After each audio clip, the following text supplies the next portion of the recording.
saying? To take it off of pretty great. That's my thing is that we're supposed to really, and the police is supposed to change. They was up on the but they was doing it right here. So what brought you down here today?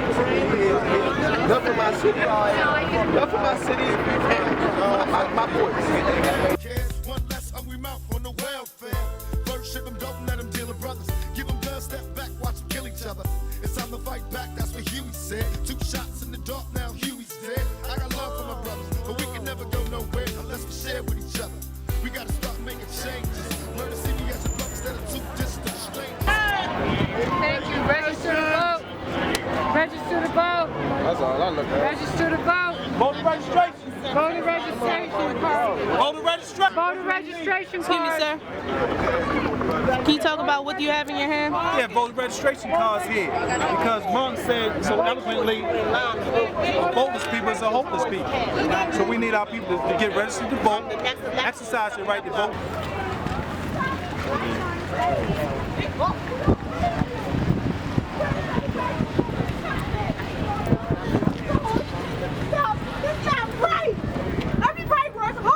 Money.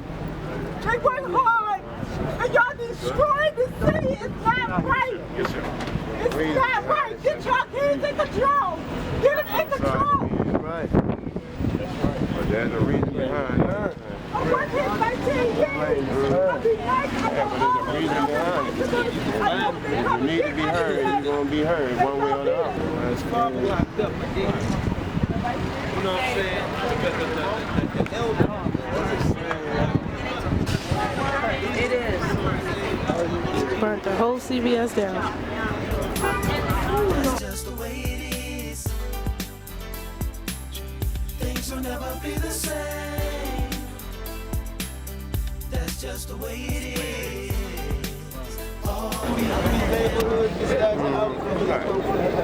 All we done is saying, and see abandoned, bacon after bacon, decay after decay.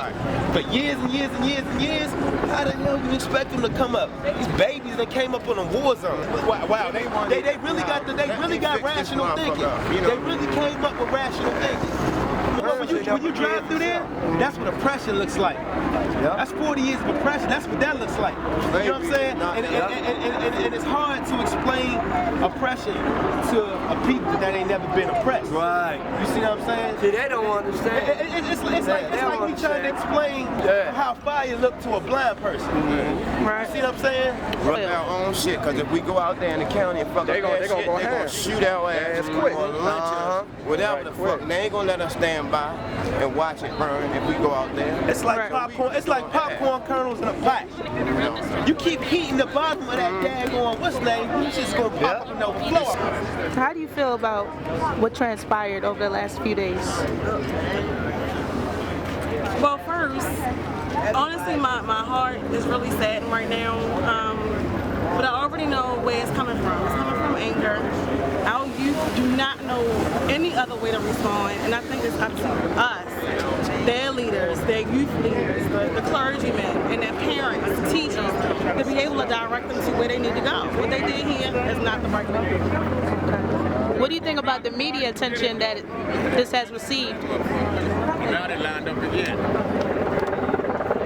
I'm really disappointed in the media because they focus more on the bad things that happen downtown, and it wasn't so much press on the positive aspect of it. I mean, they were still marching downtown. They were what, thousands and thousands deep?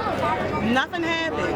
It wasn't so after the fact that they started getting rowdy and everything, and then they don't tell you the reasons why they were getting rowdy. Right. There were people on the sidelines that were in those bars that were actually drunk, they were intoxicated, and they were going after those that were protesting. The Orioles fans? The Orioles fans. So, and these are different stories that I've heard from people that experienced them myself, and they were saying that they were trying to stop these people from coming after the protesters. They were actually trying to stop these people from hurting themselves, because they don't know how else to respond. Respond to what? To respond to what happened to Freddie Gray. I mean, growing up in the city, you know that in some areas you do get harassed by cops. Doesn't make it right. Are all cops bad? Absolutely. Absolutely not. But because they've seen it so much happening in their particular areas, this is the only way they know how to respond. This is the only way. But that's when it's up to us, you know, their leaders and their parents to be able to show them the work that they're supposed to. I want to help clean up my city. I want to help recover and restore my city. And if it's nobody else that's going to stand up for our kids in your own city of Baltimore, it's got to be us. Right. What's your name? Pearl. Pearl. Thank you. Thank you, Pearl. Hold them accountable every single day. Where are your public officials in a time of need like this? They should be out here marching and cleaning up with you. They should be out here with the brims and the dustbins and the shovels. They sit behind the screen right now, waiting for the press release to come their way. Right. Charge these people. Charge them. Charge these people. Once again, I got voter registration cards, and I need these police to be trained to be mental health professionals just as well. That's what we need. That's what we need. Oh, I'm nonviolent, but now I got your attention. I got your attention now. I got your attention. I'm asking for mental health funding. I'm asking for more youth opportunities, and I'm asking for youth programs inside these impoverished neighborhoods that have been neglected for so long. Thank you. I got voter registration cards. I got voter registration cards. I got voter registration cards. I would like to get more people involved, civically engaged, and hold their public officials more responsible and hold them accountable. Second thing, I would like to trade some of these police officers for mental health professionals. This community needs mental health treatment and professionals inside the neighborhood. The next thing we need more funding for the youth.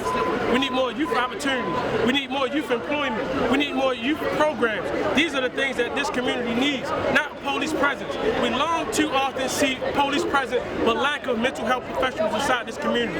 These people suffer from untreated and undiagnosed mental health illness. You got manic depression, you got bipolar, you got PTSD.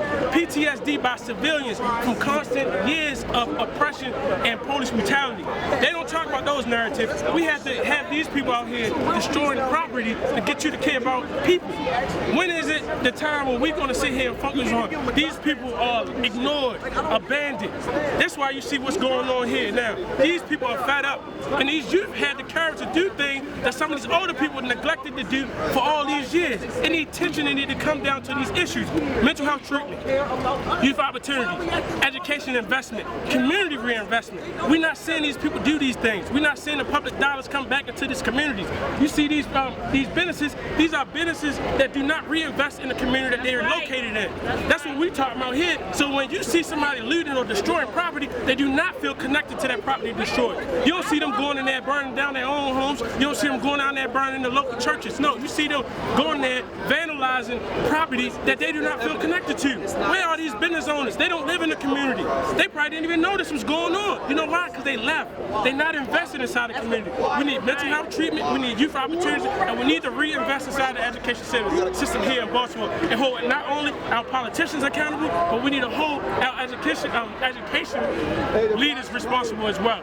These are the things that we need to focus on: mental health, youth opportunities, and education investment. Thank you. My name is John Patterson. Coming down the line, just go on the other side of the country. Okay, so you say you live a few blocks down. Okay. What happened last night? I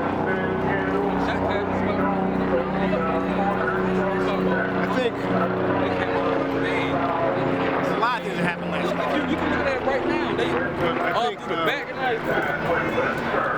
I think people really have no way to express themselves. The young people. I think they're tired of the same old same. So they responded because they know exactly what happened to that young man, and they're right there with him. They're the same age. They think alike. They do the same things. They have no platform for anybody to really listen to them, barring politics. These young people have a lot to say. Like you, this young man here, have a lot to say. Nobody wants to listen. They want to play politics.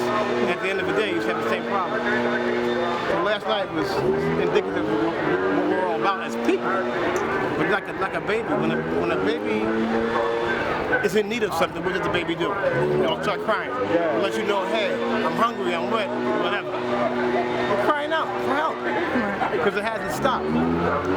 So what do you feel this has done? Nothing. How do you feel about the reporters and the policeman here right now? Well, the police, they have a job to do. And I think they're trying to keep calm.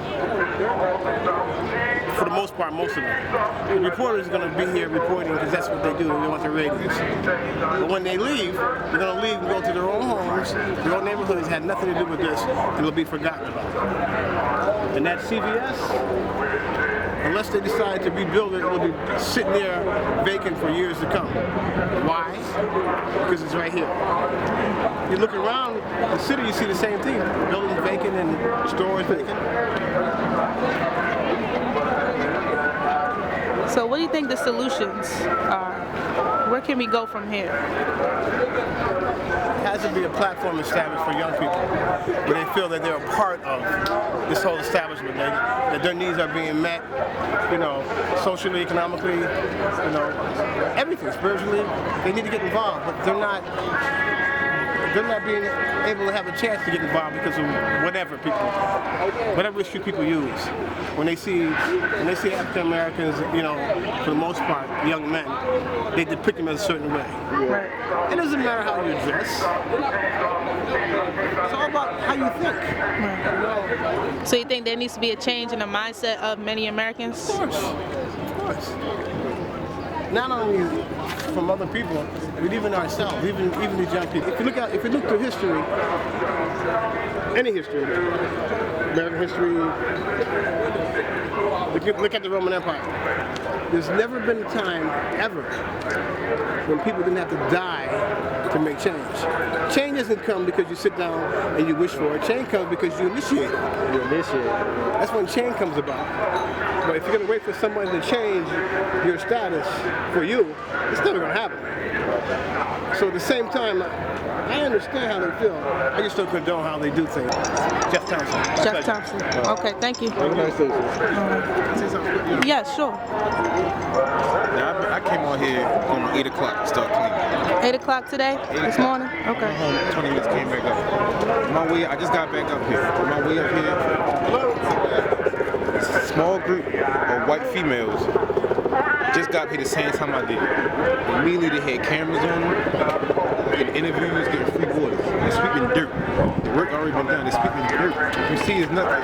It's like they're making a mockery of. They're sweeping dirt. And they're getting this exposure like that's what's going to be plastered everywhere. That they're doing the work. The work already been done. We've been out here. The work's been done. And sweeping dirt is a mockery. It's a mockery. How you feel about these reporters being out here too? The reporters, it needs to be seen, but it needs to be shown the right way. The media, they're orchestrating this in the wrong way. They're painting a picture around the whole frame. If you don't have the whole frame, it can be distorted. And that's what's going to happen.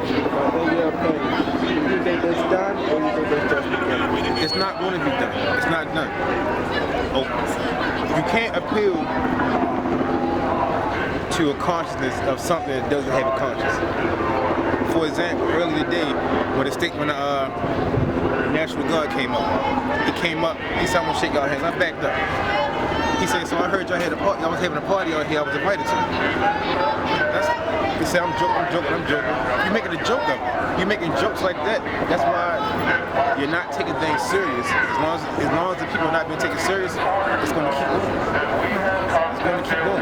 So youth programs not being funded. We're having a hard time. I have a youth program. We're running that by ourselves, and then you're here saying black men stand up. We have black men standing up, but it's not being shown, and we're not being helped. Our youth programs are not, even though we want to fund them ourselves, so they can't be easily taken over and shut down. What's the name of it? But it's hard. The Urban Youth Initiative Project, UYIP. What's your name? My name is Harani Ahmed. Okay. And my question would be, how do you feel about all the rioting that's going on? The rioting is everybody verbalized their pain in certain ways, and so they're doing it in the only way they know how. I'm not going to say whether it's wrong or right, because I'm not going to dehumanize my people in front of anybody. But everyone speaks from the only way they know how. Whoever put those Purge and Mont Darman posts up, they knew who they were taught. They were taught in the young youth, and they knew they had undeveloped minds, so they knew what was going to happen. I work in the schools. The school, they was telling everybody, you gotta leave the school. You can't stay in here. They pushed all the children out of schools and then shut transportation down. Right. So you automatically they made it something like how you were saying to make it sound like it was a purge, but it wasn't. It was just saying y'all can go ahead and do it. Right. It's like, and then you put the youth, especially Mondawmin. If it's happening in Mondawmin, that's the main place where a whole bunch of buses go in. You shut transportation down, so you had children there with no transportation. So all that's going on, they're going to get caught up in the midst of it. Our youth and minds are undeveloped, so they're going to get caught up in it. It wasn't handled correctly. So what do you think we need to do moving forward? Moving forward, we got to grab the youth. It's up to us. We got to grab the youth. They got to understand. I'm big on culture. You got to understand your culture. See your hat. Your culture is what. This is why I tell people. If you raise a cat to be a dog from birth, it's going to attack other cats. So by us being raised in another culture which is not ours, we automatically fighting against each other, not realizing it. So until we understand our own culture, we in trouble. Amen. Thank you. Thank you.